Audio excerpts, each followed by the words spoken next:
We'll start with Prague 2023, though. West Ham fans will never forget it. It was the venue for their Europa Conference League glory. Yes, West Ham beat Fiorentina 2-1 to end their 43-year wait for a major trophy.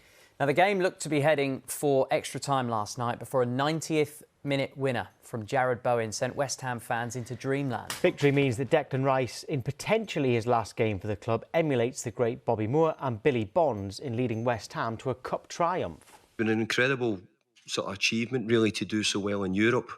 You know, the teams get there and it's very difficult. You look at some of the very good teams who, you know, find it a struggle to play the Premier League and do the games in Europe. The players have done remarkably well throughout.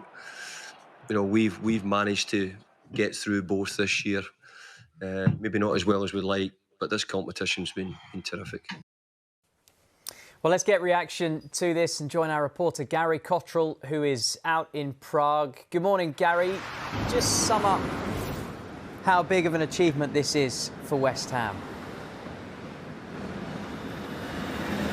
Well, it's a massive achievement if you believe David Moyes. It's a massive achievement if you believe his backroom stuff, if you believe all the fans in the stadium last night and the fans, the thousands, tens of thousands of fans on the streets and in the bars and in the squares of Prague, and of course all the others watching around Britain, and this is the key, I think, around the world, because West Ham's ambition is not to just be a prestigious club with lots of history and a big club in the current day in England and in the Premier League, but to be a worldwide brand.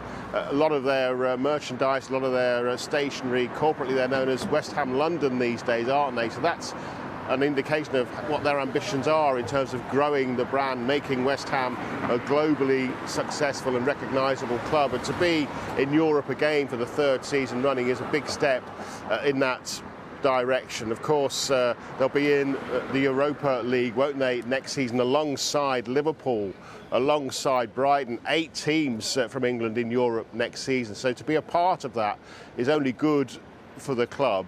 And of course, it will attract potentially players in the summer as well to join West Ham, because there will be a bit of rebuilding to do, I think, in the summer if they're going to go on and compete again in Europe, just as they did in the Europa League last season. They reached the semi-finals, of course. There's been loads of talk about the future of, well, the manager David Moyes and also Declan Rice before last night's match and once again afterwards. What can you tell us?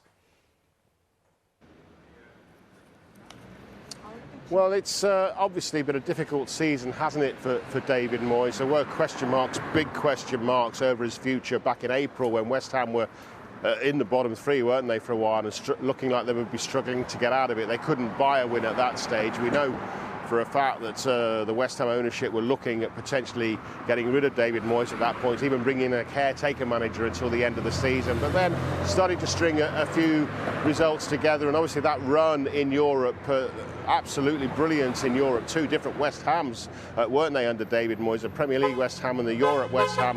15 games now in that European campaign, won 14 of them and drew the other. So what is he now? That was his 1097th game as a senior club manager for David Moyes. So he is very experienced. He's got a year left on his contract. I spoke to him after that news conference, just a little one-to-one personally, and of course he was buzzing, of course he was smiling. It didn't look to me like a man who might take the opportunity with a year left on his contract at his age to think like, I've delivered you a European trophy, I'm going to leave with my head held high and maybe have a bit of time to myself, maybe find pastures new, because he is one of the outsiders linked with the Celtic job as well. Of course, in the end, if he doesn't walk away, and as I say, I didn't get the sense that he was thinking about that at all, because he calls it just the beginning. He's enjoying the job and he wants to build on what he's achieved already. Obviously, the ownership may well have different ideas, but none of that will be decided very quickly, because there's that open-top bus parade to come first this evening around the streets of East London. And Declan Rice, you asked me about, sorry, yeah. Well, his future's in debate as well, isn't it? Probably his last game in a West Ham shirt, the white West Ham shirt last night, of course, probably his last act to lift that trophy and to lift it again on that open-top bus. And he did do an interview with us after the game, and he spoke about how honoured he was to be the captain to lift the trophy, but he also, of course, answered questions about his future. We've still got 2 years left. I know it's like a generic answer. Obviously, there's so much speculation, see it all the time, but I can't help that. You know, that comes with playing football every day and doing what I do. My focus tonight and has been since the World Cup, is to win this trophy and keep West Ham in the Premier League. I genuinely don't know what's happening at the minute. That's my honest answer. To read it myself is actually getting quite boring. So look, who knows actually what's going to happen. I think it's flattering, you know, to obviously be wanted by a lot of clubs. But like I said, the badge on my chest tonight is West Ham. I've still got 2 years left on my contract. You know, ultimately, it's up to the people above. Right, that Cristiano Baraghi incident where he had to get treated and get bandaged up because he was hit by an object. Well, first report said it was a plastic cup, a plastic beaker that caused that, but now it appears to have been either a lighter or something similar to a lighter.